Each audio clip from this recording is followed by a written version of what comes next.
मालिक वो देखो वो। जिस प्रकार से स्टैंड अप कॉमेडियन कामरा इन्होंने एक गीत के माध्यम से महाराष्ट्र के पूर्व मुख्यमंत्री और विद्यमान उप मुख्यमंत्री श्री एकनाथ शिंदे जी को अपमानित करने का प्रयास किया है। हैं? ये क्या हो गया? ये क्या सुन रहा हूँ मैं? गुरु क्या है? वो देखो।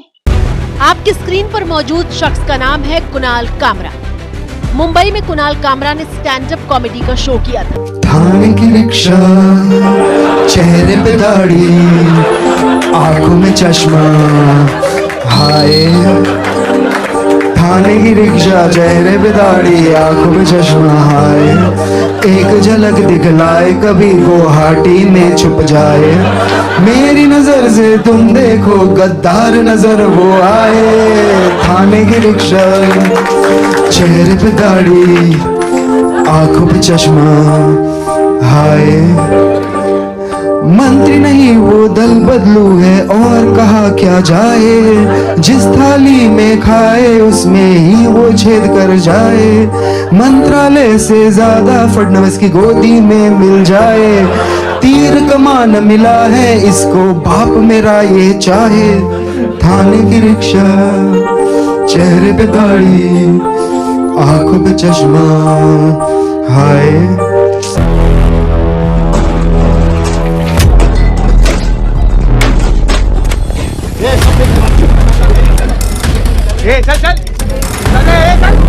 तू हमारे आस्था पे जाएगा, हमारे लीडरों पे बात करेगा, उसको नहीं सहन करेंगे हम लोग। जिस थाली में खाए उसमें ही वो छेद कर जाए। अब समय आ गया है, वो जहाँ भी मिले उसके मुंह को कालीन पहुँचने का समय आया। मंत्री नहीं वो दल बदलू है और कहा क्या जाए। इसको फटके डालेंगे हम लोग, इसको छोड़ेंगे नहीं। कुणाल कामरा ने तो किसी का नाम भी नहीं लिया था, तो फिर एकनाथ शिंदे फैक्शन की शिवसेना के जो कार्यकर्ता हैं उन्होंने बवाल क्यों मचा दिया?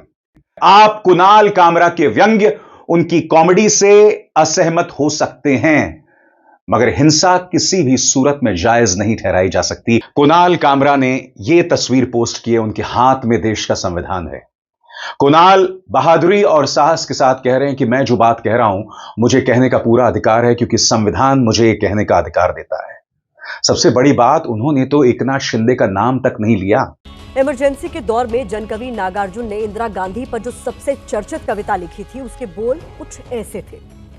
क्या हुआ आपको, सत्ता की मस्ती में भूल गई बाप को। इंदु जी क्या हुआ आपको, बेटे को तार दिया, बोर दिया बाप को।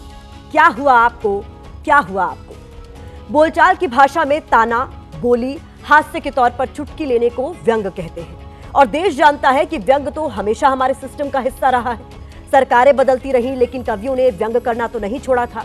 कभी तीखे तो कभी हल्के कटाक्ष सत्ता के खिलाफ तो होते ही रहे हैं। फिर इस बार कॉमेडी पर इतना कोहराम क्यों मचा कि कॉमेडियन कुणाल कामरा के स्टूडियो में घुसकर गालियों की बौछार के साथ तोड़फोड़ होने लगी। स्टूडियो को ही बुलडोजर से ढाने की तैयारी होने लगी। सवाल यह है कि कॉमेडी ही तो की, उस पर इतनी मिर्ची क्यों लगी। ये गलत है, हम इसकी निंदा करते हैं। ऐसी चीजों को सहन नहीं किया जा सकता।